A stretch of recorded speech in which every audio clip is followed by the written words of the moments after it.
Well, everybody doesn't win.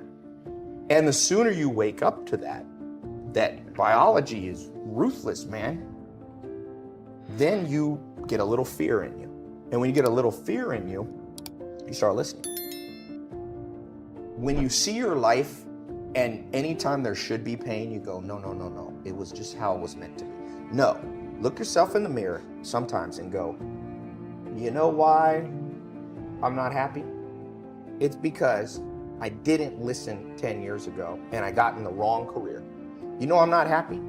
Because I married the wrong damn person. It wasn't meant to happen. Yes, everything happens for a reason. You made a bad choice, but it didn't have to be that way. And the second you build up pain, and this, by the way, is not my opinion. If you talk to guys like Dr. David Buss, top 10 most cited psychologist in history, okay? He's one of my main mentors. He told me, I said, do adults change?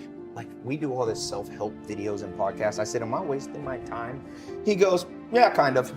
I said, why? He said, well, after 25, it's very hard to teach old dogs new tricks. Now, if you're over 25, before you get depressed, he told me, but I have good news for you, Ty. I said, what? He said, adults learn through massive trauma.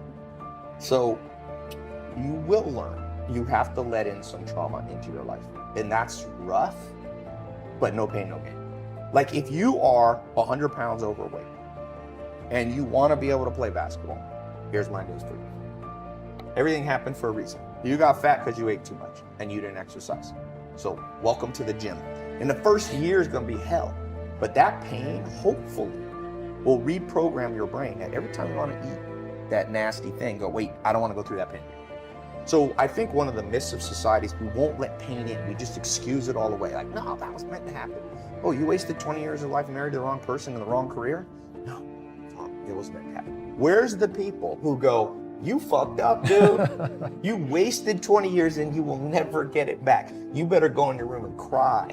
And the truth is, you only learn as an adult. Unfortunately, most people can only change through massive trauma. And it was funny. And I was lucky enough to sit next to Kobe Bryant for the last 3 games of his career. Not the very last one, but the 3 ones. So I sat at the end of the Lakers bench right next to him. One of his players, I won't say who, was having a bad game. Free throws, they're lined up. The whole stadium's quiet. Kobe Bryant yells out at him. He goes, dude, you suck. And he wasn't joking, okay? It was shocking to me. No one could hear it unless you're right next. But Kobe turned to Meta World Peace on our desk who was sitting next to him. And he goes, this positive reinforcement thing is way overrated. People need to hear the truth.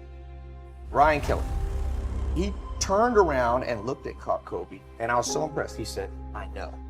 He literally sat down and said, yep, I've lost this game. And I kid you not, the rest of the game, he excelled. He scored 10, 12 points off the bench after that. And I was like, see, this Kobe guy gets it. He's a winner. You can't always just bring pleasure and pat everybody. Oh, he didn't say, yo, Kelly, you're kind of not playing well, but you know it's all happening for a reason, buddy. Relax, no pressure. He just said, dude, you suck. It was like that. And I'm just going, okay, this is the real Kobe. Narcissism is a protection mechanism, right? So your mind wants to tell you you're amazing. It makes you its bitch. You have to override that and go, you know what? I'm not that amazing. So let me go learn from amazing. If school system could find all the 14-year-olds and find out what they admire, right? It's the reason I show Lamborghinis and Ferraris, because I got a lot of young followers. And you know what 19-year-old guys like? Lamborghinis and Ferraris. So I show that part of my life because then they listen to the other stuff. So first you got to lead by inspiration. This has been proven over. You cannot pound stuff into people's brain. People actually do the opposite. When parents tell their kids, you got to read, nobody reads. But if I show a Lamborghini and Ferrari, which is the reward that people want, and then people go, how do you get it? I said, see all these books, I read them and put it. Then people, I have more school kids reading books, I think, than anyone in history. I don't say that cocky. I'm telling you, it astounds me because all I had to do was put up a video with Lamborghinis. And so being the bitch of your own brain, the way you learn not to be, the easiest way is to be around people who aren't the bitch of your own brain. So every day, for example, when you have breakfast at 6 in the morning on a farm, he writes out an organized thing on what he wants to do. When you're the bitch of your brain, you go, I'm just gonna freewheel this day. It's very hard to be organized. Dogs aren't organized. You ever see your dog organizing day?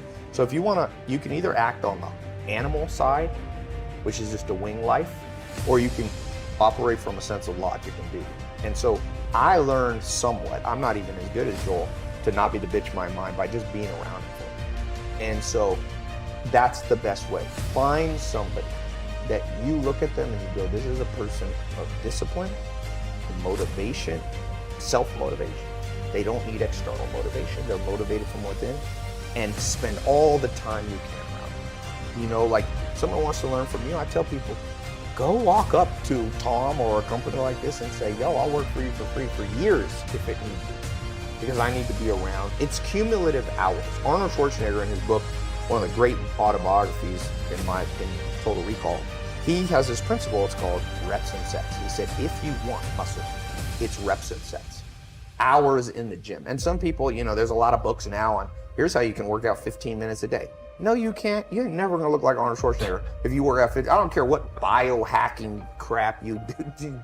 Please, spare us. Let's return to common sense. You wanna be Arnold? You gotta do what Arnold did. In the same way, if you wanna learn from mentors, if you think 5 minutes with a mentor will be enough, you don't understand how deeply rooted your wire circuitry is. You got to rewire it, and it takes reps. Instead of reps and sets, it takes hours and days or daily. And so I think that if you're young watching this, don't try to become a millionaire too young. Because what you should do when you're young is work on the circuitry. And then the money will come. Alan Nation told me that. He said, Ty, don't try to become a millionaire in your 20s. And I didn't listen to him. And I wish I had. And luckily I kind of listened to him, but I should have listened more.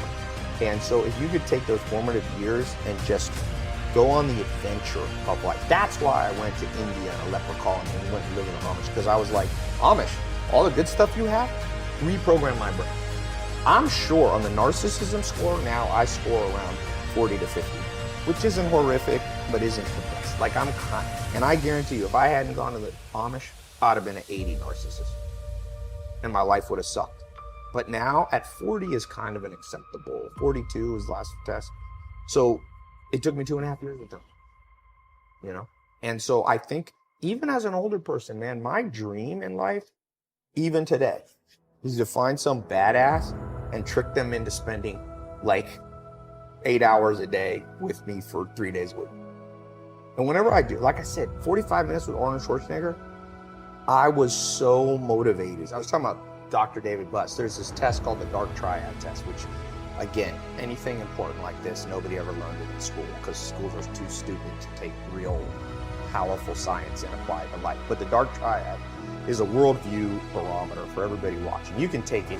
There's a different free Dark Triad test online. It tests for 3 main traits, negative qualities: narcissism, Machiavellianism, being psychotic. And I've personally tested thousands and thousands of people. It's the most accurate test. And what happens, narcissism, okay? One of the symptoms of a narcissist, it's not just like, ooh, I like to look in the mirror, right? That's what we think of narcissism. One of the classic symptoms is very thin skin.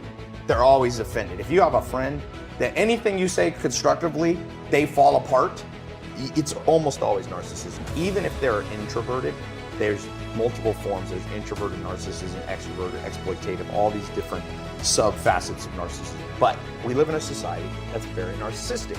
You're told like, oh, everybody's a winner. No, not everybody's a winner. That's like saying everybody's blonde. There's a definition of what blonde is. Blonde is like this yellowish hair. So you lose meaning when you start going, everybody's blonde. Well, everybody doesn't win. And the sooner you wake up to that biology is ruthless, man, then you get a little fear in you. And when you get a little fear in you, you start listening. Because if you're truly afraid, you listen. Let a little fear come in and drive you and motivate you.